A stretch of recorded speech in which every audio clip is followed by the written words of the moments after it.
तव कथामृतं तप्तजीवनं कविभिरीडितं कल्मषापहं श्रवणमङ्गलं श्रीमदाततं भुवि गृह्णन्ति ये भूरिदा जना।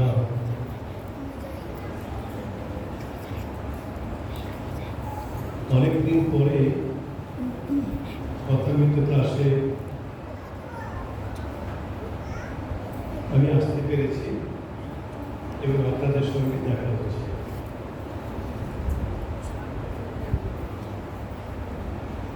আবার পরবর্তী যে কথামৃত ক্লাস সেটি কি হবে চলে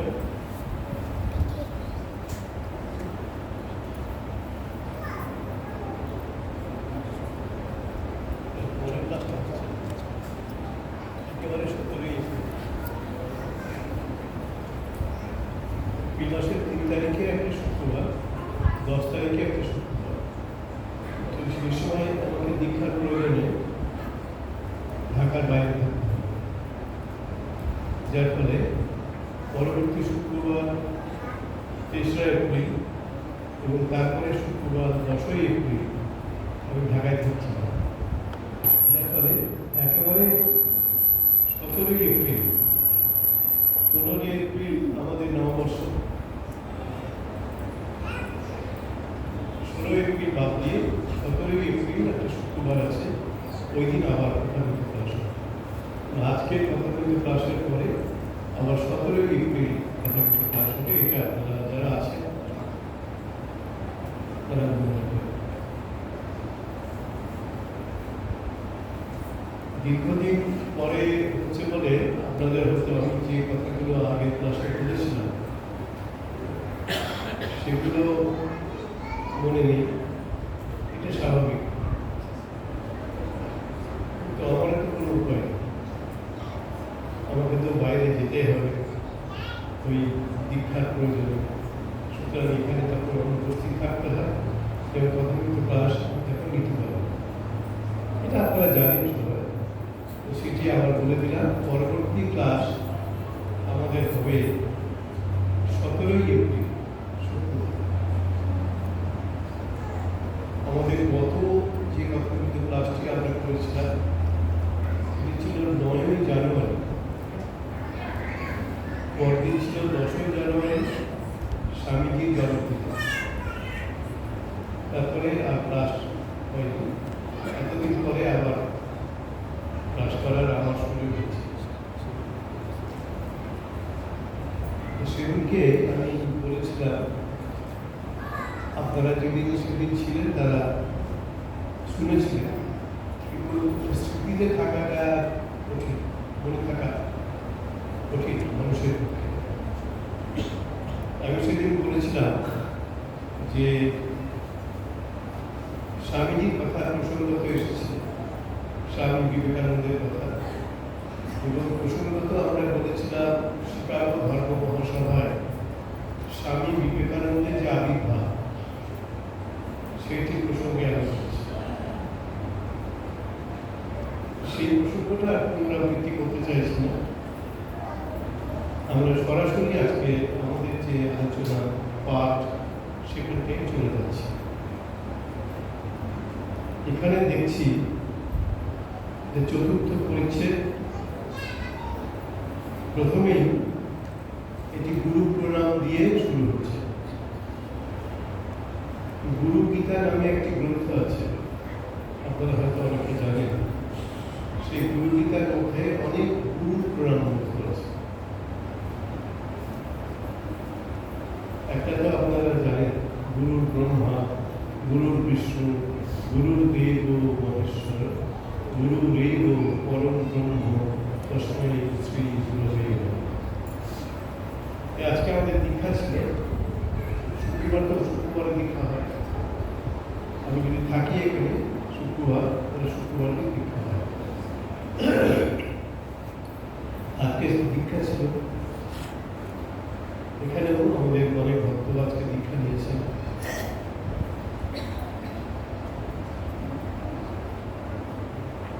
কেন আমাদের এই গুরু প্রণাম মন্ত্র এসেছে প্রসঙ্গত? অনেক গুরু প্রণাম মন্ত্র আছে গুরু পিতা, একটি প্রণাম মন্ত্র এখানে দিয়ে আজকে পরিচ্ছেদটি শুরু হচ্ছে।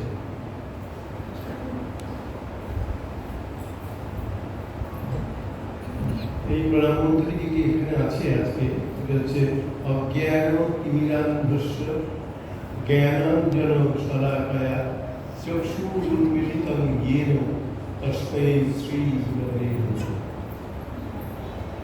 এখানে বলা হচ্ছে এই প্রণাম মন্ত্রটিতে যে আমাদের চোখ যেন অজ্ঞান রূপ যে তিনি মানে অন্ধকার, অজ্ঞান রূপ যে তিনি অন্ধকার তার দ্বারা আচ্ছন্ন হয়ে গেছে। অজ্ঞান রূপ অন্ধকারের দ্বারা আমাদের চোখ যেন আচ্ছন্ন ঢাকা পড়ে গেছে। সেই বন্ধ চোখ তাকে খুলতে হবে। আমাদের ছোটবেলায় দেখেছি আমাদের মায়েরা তখন থেকে শুধু এত বৈজ্ঞানিক প্রযুক্তি এত কিছু ছিল, তখন মায়েরা ছোটদের বাচ্চাদের তাদের সন্তানদের চোখে কাজল দিত। এই নিজের ঘরোয়া পদ্ধতিতেই কাজলটি তৈরি করতে হয় এবং সেটি চোখে পরিয়ে দিত ছোটদের। তাতে বাচ্চাদের চোখ ভালো লাগতো, তাদের দেখতেও ভালো লাগতো, সৌন্দর্য হতো, আবার হাইজিনের দিক থেকে স্বাস্থ্যের দিক থেকে চোখটাও ভালো। এক ধরনের অসুখ আছে, সে অসুখটার নাম হচ্ছে তিমির ব্যাধি। তিমির মানে অন্ধকার, মানে এই ব্যাধি যাদের হয় তারা চোখে ভালো দেখে। তখন ওই কাজলতা কাজল দিয়ে চোখটাকে ঠিক করতে হবে। আমাদের মায়ের ছোটবেলায় করতে এই দেশেও করতে হবে। তখন তো দেশ একটাই ছিল, অবশ্য স্বাধীনতার পরে আমার জন্ম হয়েছে, তখন তো দেশ একটাই, যার ফলে ওই পদ্ধতি সব একই রকম। মায়েদের পদ্ধতি, মারা যা পদ্ধতি অনুসরণ করতে তাদের সন্তানদের গড়ে তোলার জন্য সেই একই পদ্ধতি ওই বাংলাতেও প্রত্যেক মায়েরা এই বাংলাতেও। এই তিমির বলে একটি অসুখ, কেউ কেউ বলেন এই তিমির রোগ মানে হচ্ছে রাত কানা। এখনো রাত কানা শোনা যায়, এত ডাক্তার বিশেষজ্ঞ সব পাওয়া যায়, রাত কানা আর দেখা যায় না, ভিটামিন ব্যবহার হয়। অজ্ঞান রূপ তিমির দ্বারা আচ্ছন্ন যে আমাদের চোখ, সেই চোখটিকে ভালো করতে গেলে কাজল দেওয়া দরকার। সেই কাজল দিলে পরে এই বাচ্চাটাদের তিমির রোগে আচ্ছন্ন যারা মানুষ, তাদের ওই রোগ থেকে উদ্ধার করতে গেলে তাদের কাজল লাগাতে হবে চোখে। এবং সেই কাজলটি দিলে পরে যেমন ওই অজ্ঞান রূপ তিমির সেটাও যাবে, আবার যারা তিমির রোগে আচ্ছন্ন, রাত কানা রোগে আচ্ছন্ন, তাদের চোখটাও ঠিক। তাই বলছেন অজ্ঞান তিমিরান্ধস্য জ্ঞানাঞ্জন শলাকায়া। অজ্ঞান রূপ তিমিরের দ্বারা আচ্ছন্ন যারা, তাদের চোখকে ঠিক করার জন্য জ্ঞান রূপ অঞ্জন শলাকা কাজল দরকার। ওই কাজল দরকার, জ্ঞান রূপ কাজল, ওইটা চোখে দিলে পরে ওই অজ্ঞান রূপ তিমির, অজ্ঞান অন্ধকার কেটে যাবে। সেই যে চোখটা বন্ধ হয়ে যায়, ওই যখন ওই রাতকানার রোগ হয় তখন চোখটা বন্ধ হয়ে যায়। একটু আর রাত্রেবেলা, দিনের বেলায় খোলা থাকে, রাত্রেবেলা একটু আর, তখন ওই কাজলতা ব্যবহার করলে পরে তখন চোখটা খুলে যায়। তাই বলছেন অজ্ঞান তিমিরান্ধস্য, অজ্ঞান রূপ তিমিরের দ্বারা আচ্ছন্ন দূষণ আক্রান্ত ব্যক্তি, তাদের চোখটা খোলার জন্য কি করতে হবে? জ্ঞানাঞ্জন শলাকা। অঞ্জন শলাকা মানে কাজলতা, অঞ্জন শলাকা মানে কাজলতা। জ্ঞান রূপ অঞ্জন শলাকা দিয়ে চোখটা খুলতে হবে। অর্থাৎ জ্ঞান দরকার। এই যে জ্ঞান রূপ অঞ্জন শলাকা কার হাতে থাকবে? গুরুর হাতে থাকবে। গুরু এই জ্ঞান দানের মাধ্যমে যথার্থ জ্ঞান মানুষকে দিয়ে ওই অজ্ঞান রূপ অন্ধকার থেকে তাদেরকে রক্ষা করে, উদ্ধার করে। গুরু রক্ষা করে, জ্ঞান রূপ অঞ্জন শলাকা দিয়ে তাদের এই রক্ষা করে, অসুখটা দূর করে দেয়। তাই হচ্ছে অজ্ঞান তিমিরান্ধস্য জ্ঞানাঞ্জন শলাকয়া চক্ষুরুন্মিলিতং যেন, যার দ্বারা এই চোখটা খোলা হয়, উন্মিলন করা হয়, তস্মৈ সেই গুরুকে প্রণাম। তস্মৈ শ্রী গুরবে নমঃ। নমঃ মানে হচ্ছে প্রণাম করা। প্রণাম কথাটার সঙ্গে প্রপূর্বক নম ধাতু যুক্ত হয়েছে। নম ধাতু মানে নমস্কার করা, প্রণাম করা। আর একটা উপসর্গ। অনেক উপসর্গ আছে আমাদের ব্যাকরণে, সংস্কৃত এবং বাংলাতে। সেই তার মধ্যে একটা উপসর্গ হচ্ছে প্র। এই প্র উপসর্গ মানে হচ্ছে প্রকৃষ্ট। তাহলে প্রণাম মানে হচ্ছে এমনই নত হওয়া গুরুজনদের কাছে বা গুরুর কাছে, যেটা হবে প্রকৃষ্ট ভাবে নত, একেবারে নত, অর্থাৎ সাষ্টাঙ্গে প্রণাম। আমাদের বাংলাদেশের লোকেরা বলে অষ্টাঙ্গে প্রণাম। বাংলাদেশের লোকদের অনেক কথার মধ্যে অনেক রকম এই আছে, যেগুলো আমরা ওই বাংলাতে ব্যবহার করি। এখন স্বামী বিবেকানন্দ বলছেন আগামী দিনের ব্যাকরণ কলকাতাকে অনুসরণ। তখন তো বাংলা ভাগ হয়, দেশও ভাগ হয়। আগামী দিনের ব্যাকরণটা কলকাতার ভাষাকে অনুসরণ। এখনো আপনারা যে ঢাকায় কথা বলেন, এটা কলকাতার ভাষার সঙ্গে মিল আছে। এখন কলকাতাকে অনুসরণ করছে বলে এখানকার লোকের রাগ হবে, এই কলকাতা কেন অনুসরণ করে? রাগ হওয়ার কথা না। ব্যাকরণ তো ব্যাকরণই, সে কলকাতা হোক আর ঢাকা হোক। আগামী দিনের বাংলা সাহিত্য, বাংলা ভাষা স্বামী বিবেকানন্দ বলছেন কলকাতার ভাষাকে অনুসরণ। এখন দেখুন আপনারা যে ভাষায় এখানে ব্যবহার করে ঢাকাতে, কলকাতায় যে মানুষ তথ্য ভাষা ব্যবহার করে কথা বলার সময় একই ভাষা। এমনি লোকাল আঞ্চলিক যে ভাষা সেটা একটু আলাদা, সেটা হয়তো আমরা বুঝতেই পারি। ঢাকায় কি বলে একটা কথা আছে, তাদের যে ভাষা আপনারা ঢাকা লোকও বুঝতে পারে, আজকে ঢাকা লোক। এখন ব্যাকরণ তো এইটার সঙ্গে ব্যাকরণ আলাদা, গ্রামারটা আলাদা। এই গ্রামার হচ্ছে ভাষাকে কন্ট্রোল, ভাষা কিরকম করে বলবো, কিভাবে বলবো, কোন শব্দটা ঠিক ঠিক ব্যবহার করবো, এটা ব্যাকরণের মাধ্যমে। তাহলে ব্যাকরণের খুব গুরুত্ব আছে। সারা পৃথিবীর সব সাহিত্যে গ্রামার আছে। গ্রামার মানে ব্যাকরণ। আমাদের বাংলাদেশেও গ্রামার আছে। এই গ্রামারের প্রধান প্রথম যিনি ব্যক্তিত্ব, তিনি হচ্ছেন পাণিনি। আপনারা নাম শুনে থাকবেন। পাণিনি হচ্ছেন গ্রামারের প্রধা। তিনি গ্রামার রচনা করেছেন অষ্টাধ্যায়ী। তার যে গ্রামারের বই, ব্যাকরণের বই, সেই বইটির নাম অষ্টাধ্যায়ী। আজ থেকে প্রায় 2500 বছর আগে তার জন্ম হয়েছে। তিনি ব্যাকরণটা তৈরি করেছেন। বেদের মধ্যে যে কথা ব্যবহার হয়েছে সেটা প্রাচীন সংস্কৃত, অতি প্রাচীন। সেগুলো পাণিনি তার গ্রামারের মধ্যে নিয়ে এসে ঠিক করে দিয়েছেন যে এরকম হবে, এরকম হবে না ইত্যাদি। এই ব্যাকরণ তিনি নির্মাণ করেছেন পাণিনি।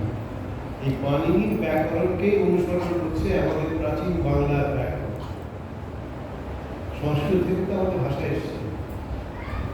দক্ষিণ ভারতীয় ভাষা ছাড়া সারা দেশে, মানে তখন ভারতবর্ষ আমাদের দেশ ছিল, সারা ভারতবর্ষের ভাষা ওই সংস্কৃত ব্যাকরণকে অনুসরণ করে চলেছে। সংস্কৃত থেকেই আমাদের ভাষা, এই বাংলা ভাষা বেরিয়ে এসছে, সেখান থেকেই উঠে এসছে বাংলা ভাষা। সেই বাংলা ভাষার মধ্যে প্রধান হচ্ছে বাংলা ব্যাকরণ, যেটা সংস্কৃত ব্যাকরণ অনুসারেই গড়ে উঠেছে। সংস্কৃত হচ্ছে আমাদের সব ভাষার জননী। দক্ষিণ ভারতীয় ভাষাগুলি ছাড়া, দক্ষিণ ভারতীয় চারটা ভাষা তামিল, তেলুগু, মালায়ালাম, আরেকটা হচ্ছে তামিল, তেলুগু, মালায়ালাম, আরেকটা ভাষা আছে, চারটা ভাষা। এই চারটে দক্ষিণ ভারতীয় ভাষা ছাড়া বাদ বাকি সব ভাষা প্রধানত সংস্কৃত ব্যাকরণ অনুসারেই গড়ে উঠেছে, নির্মাণ হয়েছে। তো সেই সংস্কৃত ব্যাকরণেই বলা হচ্ছে যে আমাদের সেই অনুসারে বলা হচ্ছে অজ্ঞানরূপ তিনি, অজ্ঞানরূপ যে রাতকানা রূপ, রাতে বেলা দেখতে পায় না, এখনো দেখা যায় না, ভিটামিনের অভাব হয়। এই যে রাতে বেলায় দেখতে পায় না যারা, রাতকানা বলতে আগে এই রাতকানা রূপটা ভিটামিনের অভাব, অন্য কোনো ব্যাপার না। ভিটামিনকে খাই দিলে আবার রাতকানা রূপ ঠিক হয়। এখন বিজ্ঞানের অগ্রগতির সঙ্গে সঙ্গে আমাদের তো অনেক অগ্রগতি। এখন এমন একটা জায়গায় এই বিজ্ঞানের অগ্রগতি পৌঁছেছে যে বিস্ময়কর, আমরা চিন্তাই করতে পারি। এখন হঠাৎ দেখছি সম্প্রতি, মানে 4-5 মাসের মধ্যে দেখতে পাচ্ছি একটা জিনিস চলছে, ওটা হচ্ছে এআই। এই এআই মানে হচ্ছে আর্টিফিশিয়াল ইন্টেলিজেন্স। এমন করে দেবে, আপনাকে ছবি এঁকে দেবে, তাহলে বুঝতেই পারবেন না যে সত্যি ছবি নাকি এমনি বানানো হয়েছে। এটা বলে আর্টিফিশিয়াল ইন্টেলিজেন্স। একদম পারফেক্ট ছবি করে দেবে, কিন্তু ওটা আঁকা ছবি, ফটোগ্রাফ নয়। এমন করে দেবে তাহলে বুঝতেই পারবেন এটা ছবি না সত্যিকারের ছবি নাকি আঁকা। বিজ্ঞান যে জায়গায় পৌঁছচ্ছে, এখন শুনলাম যে এই যে আমেরিকার সঙ্গে ইরানের যুদ্ধ হচ্ছে, আমেরিকা ইসরায়েল একদিকে আর ইরান আরো 2-1টা রাজ্য আর একদিকে যুদ্ধ হচ্ছে। এখন থেকে 2000 কিলোমিটার দূর থেকে একটা মিসাইল ছুটবে এবং যে লক্ষ্য বস্তুকে উদ্দেশ্য করে মিসাইলটা ছুটবে 2000 কিলোমিটার দূর থেকে একদম ধ্বংস করে দিবে। পারফেক্ট, একদম এমন হিসেব, এমন অঙ্ক করে পাঠাচ্ছে 2000 কিলোমিটার দূর থেকে লক্ষ্য করে তাকে মেরে দিচ্ছে, একটা দেশকে, জাতিকে, সভ্যতাকে ধ্বংস করে দিচ্ছে। ধ্বংস জায়গায় আমরা পৌঁছে। আপনাদের বাড়িতে যদি গ্যাসের রান্না হয় সমস্যা আছে। বাংলাদেশে তো তিতাস গ্যাস আছে, রক্ষে আমাদের সিলেটেও একটা গ্যাসের জায়গা পাওয়া গেছে, সেখান থেকেও আমরা গ্যাস পাচ্ছি। কিন্তু বাংলাদেশ খুব ভালো আছে, এই গ্যাসের আমরা পেয়েছি বলে, গ্যাসের ভান্ডার পেয়েছি। কিন্তু অনেক জায়গায় এই গ্যাসের জন্য সব বন্ধ হয়ে যাচ্ছে। আপনারা হয়তো শুনেছেন যে কলকাতায় মায়ের বাড়িতে দুপুরের প্রসাদ দেওয়াটা বন্ধ।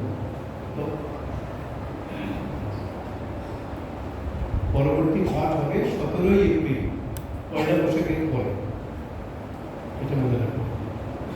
গ্যাসের অভাবে আপনাদের সমস্যা হচ্ছে। যেমন মায়ের বাড়ি, কলকাতায় মায়ের বাড়িতে প্রতিদিন ভক্তরা প্রসাদ খায়, ওটা এখন বন্ধ, অনির্দিষ্ট কালের জন্য বন্ধ হয়েছে। বেলুড়মঠে এখনো চালিয়ে দিয়েছে। অন্যরকম বিকল্প ওদের কাছে আছে বলে ওরা চালাচ্ছে, কিন্তু বেশি দিন পাবে। সব জায়গাতে এই গ্যাসের সমস্যা হয়ে যাচ্ছে। বিজ্ঞানের এত উন্নতি, এত অগ্রগতি, এরপরে আমরা এমন জায়গায় পৌঁছে যাচ্ছি যে আমাদের কিছু করতেই হবে। ওই যুদ্ধের সময় যে কি হবে আমরা করতে পারছি।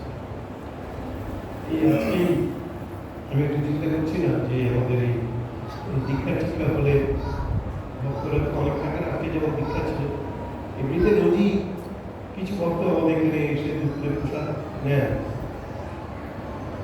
কিন্তু এই দীক্ষার সময় তো যারা দীক্ষা নেবেন তারা প্রসাদ নেবেন, তাদের সঙ্গে তাদের বাড়ির লোকজন আসবে, বেশ একটা বড় সংখ্যা হয়ে যায় দীক্ষার দিনে প্রসাদের জন্য। আমাদের চিন্তা হচ্ছিল যে গ্যাসের জন্য আমরা সবাইকে রান্না করে খাবার দিতে পারব।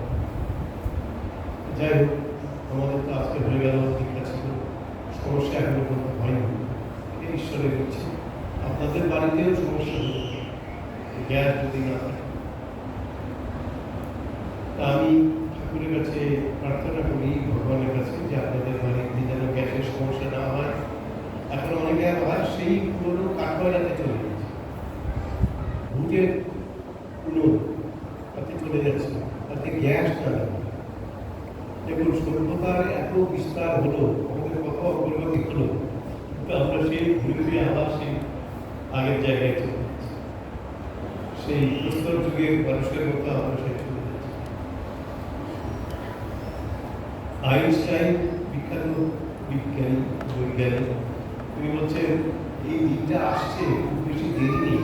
আইনস্টাইন তো এই কিছুদিন আগে বলছেন এরপরে যে দিনটা আসবে, সেদিন মানুষের সঙ্গে মানুষের যে লড়াই হবে, কি নিয়ে লড়াই হবে? তো এই মরণাস্ত্রের আবিষ্কার হয়ে যাচ্ছে। এই মরণাস্ত্র তো সবাই ব্যবহার করতে পারবে না, রাষ্ট্র, বড় বড় রাষ্ট্র ব্যবহার করতে পারবে, সাধারণ মানুষ পাথরের অস্ত্র নিয়ে লড়াই হবে। সেই যেন প্রস্তর যুগে আমরা ফিরে যাব, সেই আদিকালের প্রস্তর যুগ, তখন পাথরের অস্ত্র ব্যবহার করতে মানুষ শেষ করে হয়তো সেখানে ফিরে যাবে। জানি না কি দাঁড়াবে, ভগবান জানে। তবে দিন যে খুব সুন্দর আসছে না আমাদের, সেটা বুঝতে পারছি। এখন যে যুদ্ধ যে পর্যায়ে চলে যাচ্ছে, সেখানে যে কোনো সময় এই আমাদের বাংলাদেশও ফলভোগী হবে। পৃথিবীর কোনো দেশ বাদ থাকে। আমরা সবাই ভয় পাচ্ছি যে দ্বিতীয় মহাযুদ্ধ, দ্বিতীয় মহাযুদ্ধ হয়ে গেছে, বৃহৎস একটা যুদ্ধ। কত মানুষের, কত জনপদ ধ্বংস হয়ে গেছে, কত মানুষ পঙ্গু হয়ে গেছে।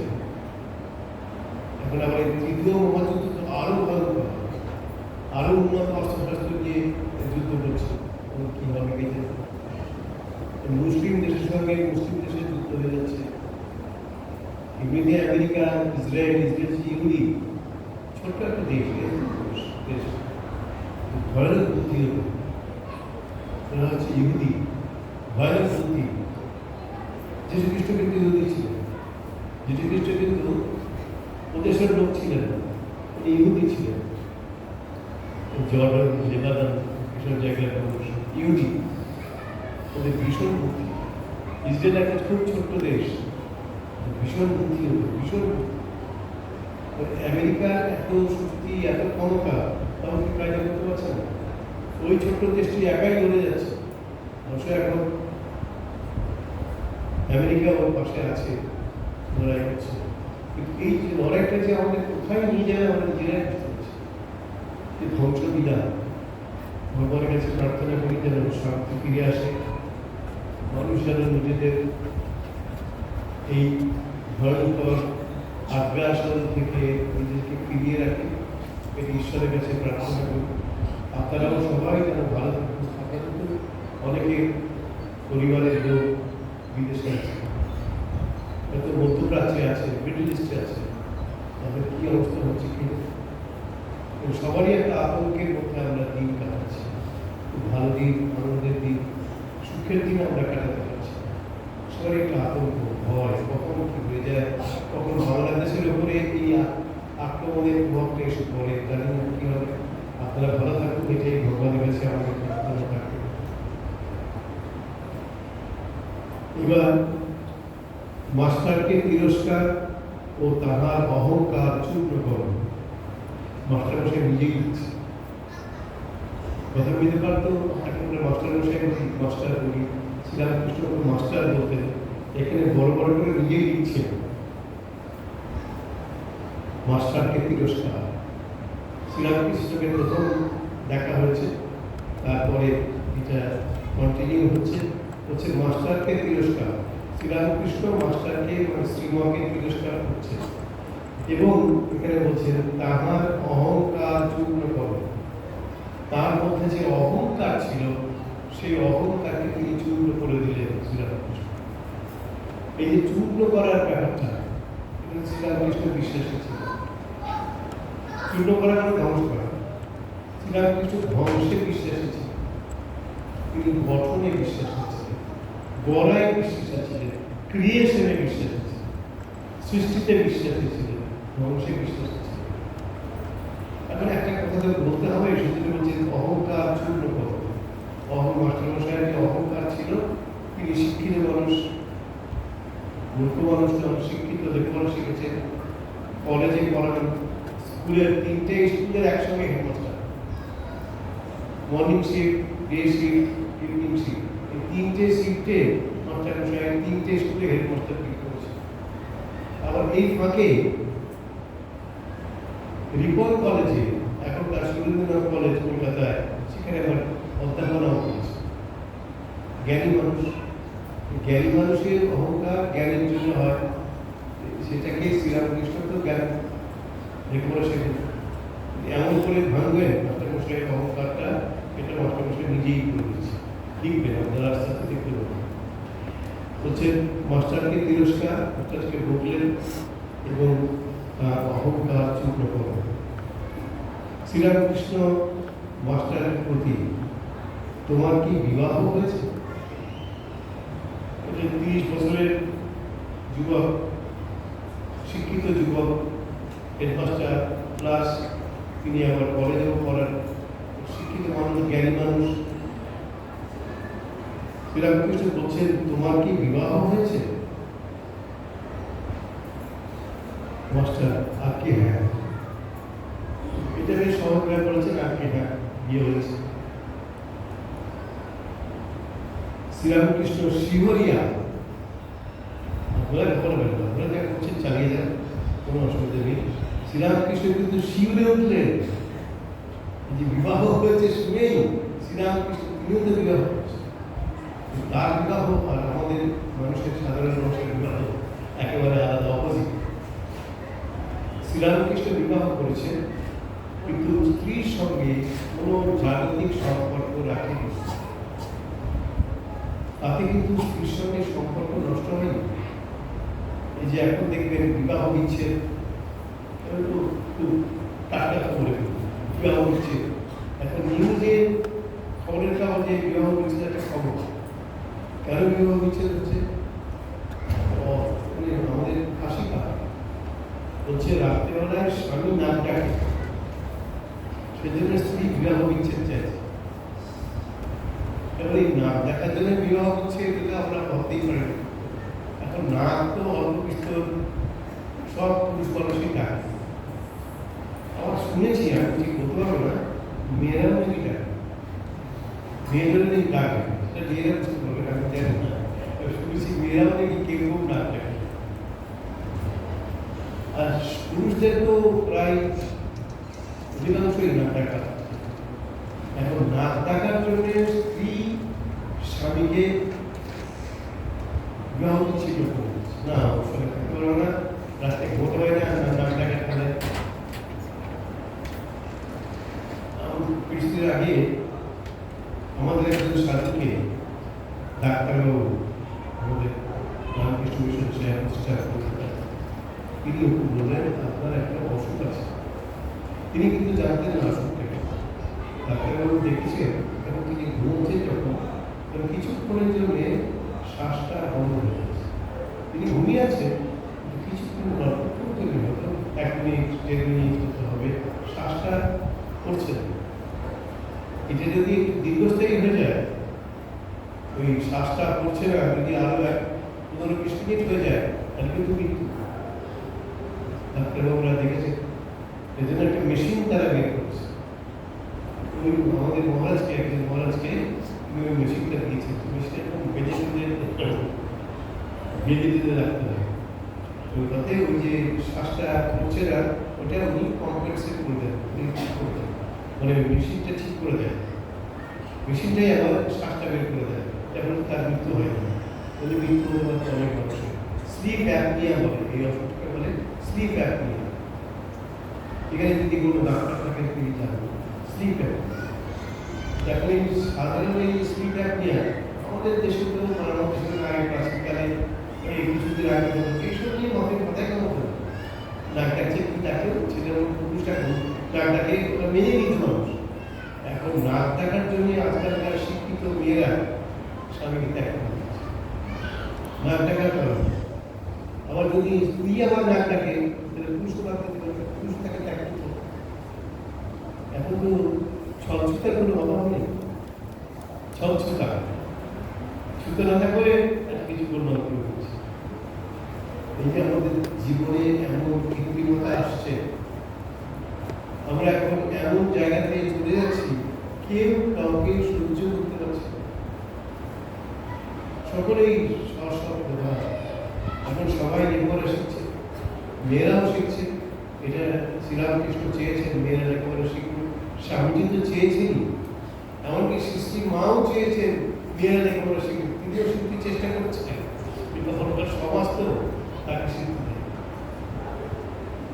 তিনি তখন এক পয়সায় একটা গর্বের পরিচয় ঈশ্বরচন্দ্র বিদ্যাসাগরের থেকে, তখন ওই বাংলা এই বাংলা সব বাংলাতেই ঈশ্বরচন্দ্র বিদ্যাসাগরের বর্ণ পরিচয় চলছে। মা একটা এক পয়সা দিয়ে একটা বর্ণ পরিচয় কিনেছেন ঈশ্বরচন্দ্র বিদ্যাসাগর। ওইটা মা করছেন দেখে ঠাকুরের ভাত নেই হৃদয়, ভাত থেকে কেড়ে দিলেন। ভাত থেকে বয়স অনেকটা বলেছিলেন, আপনাকে কেড়ে দিলেন। বলছে মেয়ে মানুষ আমার লেখাপড়া শিখবে কি? বাবু আজকাল মেয়েরা শুনবে, এখন পৃথিবী এগিয়ে যাচ্ছে। আজকালকার মেয়েদেরকে যদি বলে মেয়ে মানুষ লেখাপড়া শিখবে কি, বললে হবে? এখন তো মেয়েরা তো ছেলেদের সঙ্গে পাল্লা দিয়ে আমার মনে হয় অনেক সময় ছেলেদেরকেও অতিক্রম করে চলে যাচ্ছে। লেখাপড়া মেয়েরা এগিয়ে যাচ্ছে। শ্রীরামকৃষ্ণ তখনকার লোক হয়েও তিনি চাইতেন তার স্ত্রী লেখাপড়া শিখবে। মাও তখনকার দিনের মহিলা হয়েও তিনি চেয়েছিলেন লেখাপড়া শিখতে, সমাজ শিখতে দেন। যার ফলে সৃষ্টি মায়ের যে জীবনী, শ্রেষ্ঠ জীবনী, আমাদের একাদশ অধ্যক্ষ রামকৃষ্ণ সঙ্গে স্বামী গম্ভীরানন্দ জীবনী, অসাধারণ জীবনী, সুন্দর ভাষা। তিনিও লিখেছেন ওই বইতে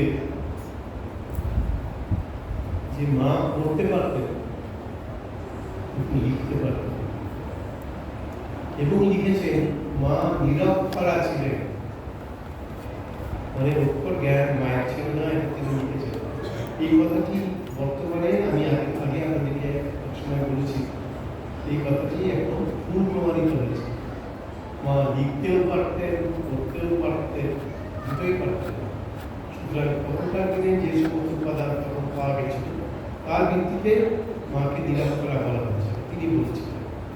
এখনকার যে উপাদান আমরা পেয়েছি তাতে প্রমাণিত হয়ে গেছে যে মা লিখতে জানতেন, মা পড়তে জানতেন। ভক্তি নিবেদিতার যে বিশাল অসাধারণ গ্রন্থ আছে, মাস্টারাজায় সাহেব স্বামীজিকে যেমন দেখেছি, সেই গ্রন্থের মধ্যে নিবেদিতা লিখছে যে মাতা দেবী মানে মা, শ্রী মা, তিনি প্রতিদিন তার জীবনের সময়ের কিছুটা সময় তিনি রামায়ণ পাঠে ব্যয় করেন। কৃত্তিবাসী রামায়ণ, কৃত্তিবাসী রামায়ণ পাঠ করে তার সময় যায়। প্রতিদিন তিনি পাঠ করতেন কৃত্তিবাসী রামায়ণ। রামায়ণের প্রতি তার এই যে ফ্যাসিনেশন কেন বলতে পারবো না, কিন্তু আমরা তো বিশ্বাস করি যে তিনি তো সীতা হয়ে আগে এসেছেন। রামায়ণের প্রতি তার ফ্যাসিনেশন থাকতেই মা যখন দক্ষিণ ভারতে তীর্থ করতে গেলেন রামেশ্বরম, রামনাথের রাজার অধীনে তখন রামেশ্বরম মন্দির ছিল। তো রামনাথের যে ওখানে যে শিব আছে রামেশ্বর, সেই শিবটি মাথাটা অনেকটা এবড়ে খেবড়ে হয়ে আছে।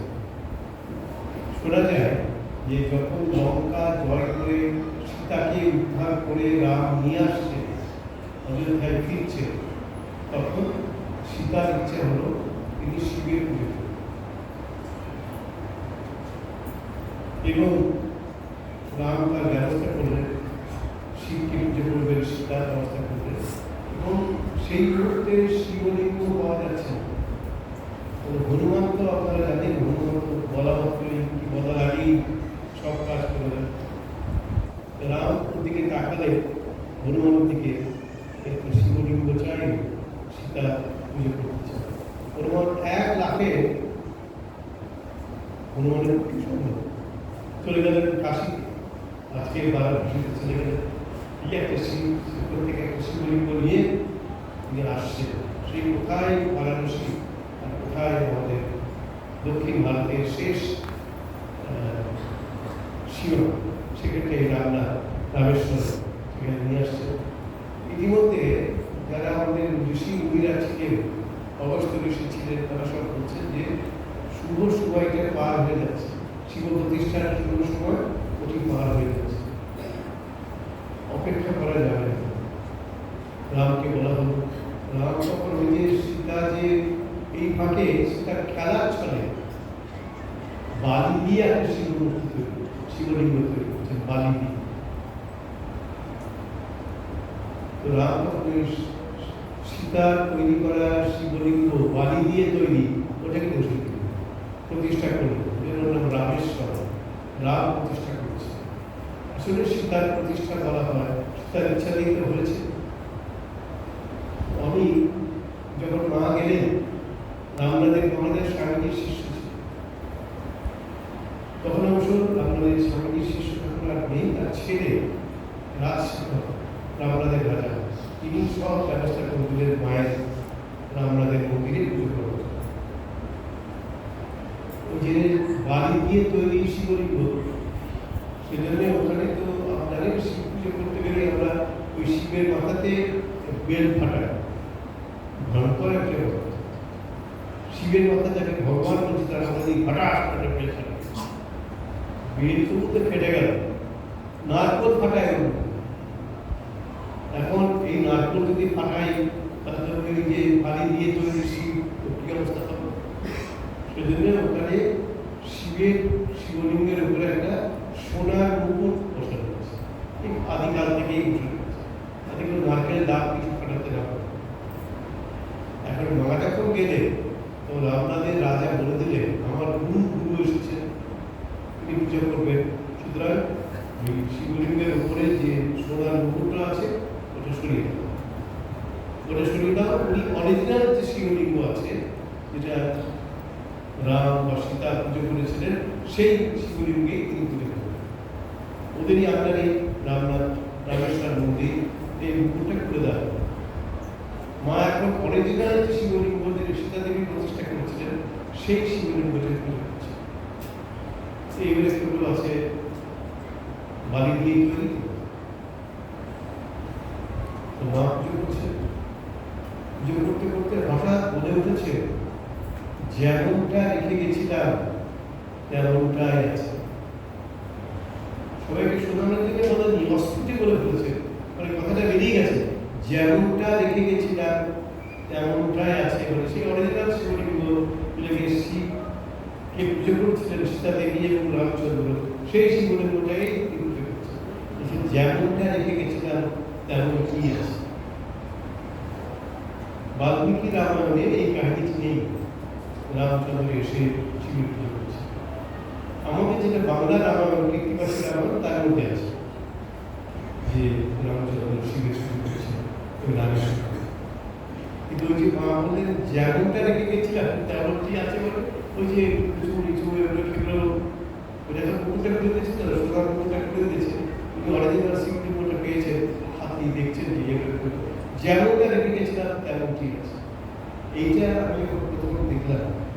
এই যে শতরূপে সারদা বলে যে গ্রন্থটি, বিখ্যাত বিষয়, খুব জনপ্রিয়, বহু বছর ধরে 1985 সাল থেকে এখন পর্যন্ত, ওদিকে 15 বছর, এদিকে 25 বছর, 40 বছর ধরে ওই শিবলিঙ্গের কথা আমরা দেখছি, শুনছি। তো যেমনটা রেখে গেছিলাম তেমনটি আছে। তাহলে ইতিহাসটা কি? আমি বাল্মীকি রামায়ণে জানি, কৃত্তিবাসী রামায়ণে আছে, কিন্তু এই যে শিব পূজা করেছিলেন, বালির তৈরি শিব, সীতা পূজা করেছিলেন, এইসব কাহিনী নেই কৃত্তিবাসী রামায়ণে। আমি তখন ওই শতরূপী সারদার মধ্যে একটি প্রবন্ধ আছে আমারই লেখা, সীতারূপিণী মা সারদা, এই প্রবন্ধটি আছে আমারই লেখা, অনেক বছর আগে, প্রায় 40 বছর আগে। আমি খুঁজতে শুরু করলাম যে কোথায় আছে সীতা দেবী রামচন্দ্র করেছিলেন রামেশ্বরে, তাও পাচ্ছি খুঁজতে খুঁজতে স্কন্দ পুরাণ বলে একটি পুরাণ আছে, প্রধান পুরাণগুলোর মধ্যে 18টা পুরাণ, তো প্রধান পুরাণ, তার মধ্যে একটি হচ্ছে স্কন্দ পুরাণ। সেখানে পেলাম এই কাহিনীটা, সীতা দেবী ওই বালির তৈরি সেই পুজো করেছে এবং সেটিকে এখন ওই সোনার মুকুট দিয়ে ঢেকে রাখা হয়, যাতে ওটাকে কেউ বেল ফাটাতে না পারে, ওটার উপরে দাগটা ফাটাতে না পারে, সেজন্য সোনার মুকুট দিয়ে ওটা ঢাকা থাকে। ওটা স্কন্দ পুরাণে পেলাম সীতা দেবী কিভাবে ওটাকে পুজো করেছে, এই যে বালির শিব তৈরি। মা ওটা দেখেই হাত দিয়েই প্রথমে ছুঁয়েছেন, ছুঁয়েই বলছেন যেমনটি রেখে গেছিলাম সে কোন কালে তেতা যুগে তেমনটি আছে। আমরা তো ওই মূল শিবলিঙ্গকে দেখতে পাই না, মাকে দেখতে দেওয়া হচ্ছিল, রামনাথের বাজারের ব্যবস্থা করে দিয়েছে। মা দেখেই বলছেন যেমনটি রেখে গেছিলাম তেমনটি আছে। অর্থাৎ সেই অরিজিনাল শিবলিঙ্গ মা যেটা তৈরি করেছিলেন বালি দিয়ে, সেটাই ওখানে রাখা আছে এবং ওটা সোনার মুকুট দিয়ে ঢাকা থাকে। সাধারণ দর্শনার্থী তারা দূর থেকে দেখেন, স্পর্শ করতে পারে, কিন্তু মাকে দেওয়া হয়েছিল। মা দেখেই বললেন যেমনটি রেখে গেছিলাম তেমনটি আছে। থেকে বোঝা যাচ্ছে যে মায়ের হচ্ছে সীতা। একজন রামায়ণ পড়ে শোনাচ্ছেন মাকে, মা বলছেন এবারের রামায়ণ অনেক বড়। রামায়ণ পাঠ করে মাকে শোনানো হচ্ছে, মা বলে উঠলে এবারের রামায়ণ অনেক বড়। এবারে তাদের যে কাহিনী, রামকৃষ্ণ, মা সারদা, এদের যে কাহিনী, এটা যে এবারের রামায়ণ, এটা অনেক বড়, অনেক গুরুত্ব, অনেক বেশি প্রভাব সারা পৃথিবী জুড়ে এখন রামকৃষ্ণ বিবেকানন্দের ভাব প্রসার করেছে। বলছে এইবারের রামায়ণ অনেক বড় মা বলে। তো আসলে আমার কি হয়ে যায়, এইসব প্রসঙ্গ এত আসে এবং সেগুলো বলতে বলতে কথাবিদের মধ্যে ঢুকতে হচ্ছে, কথাবিদের মূল কথাবিদের মধ্যে ঢোকাই যাচ্ছে। কতদিন হয়ে গেল আমরা এখন আজকেও ঢুকতে পারবো। আসলে এইসব উপাখ্যানগুলো, কাহিনীগুলো চলে আসছে, ইংরেজ বলে এপিসোড, এইসব এপিসোড কাহিনীগুলো এসে যাচ্ছে, তখন ওইগুলো চলে যাচ্ছে। তাকে কিছু যায় আসে না, আমাদের কথা তো শেষ নেই। রবীন্দ্রনাথ লিখেছেন না, শেষ নাহি যে, এই কথা তো শেষ নেই, অনন্ত কাল ধরে অনন্ত কথা ভগবানের কথা চলতে। আমার কথা এখন শেষ করছি, করে করতে বাধ্য হচ্ছি।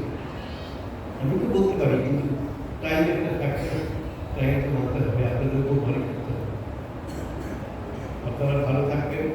আবার আমাদের দেখা হওয়ার কথা ঈশ্বরের ইচ্ছে হলে 17ই এপ্রিল নববর্ষের দুদিন পরে, 15ই এপ্রিল নববর্ষ আমাদের, 17ই এপ্রিল আমার আবার আপনাদের সঙ্গে দেখা হবে। সেদিন শুক্রবার, সেদিন আবার এই ধার্মিক আলোচনা। সবাইকে ধন্যবাদ এবং নমস্কার, ভালো থাকবেন।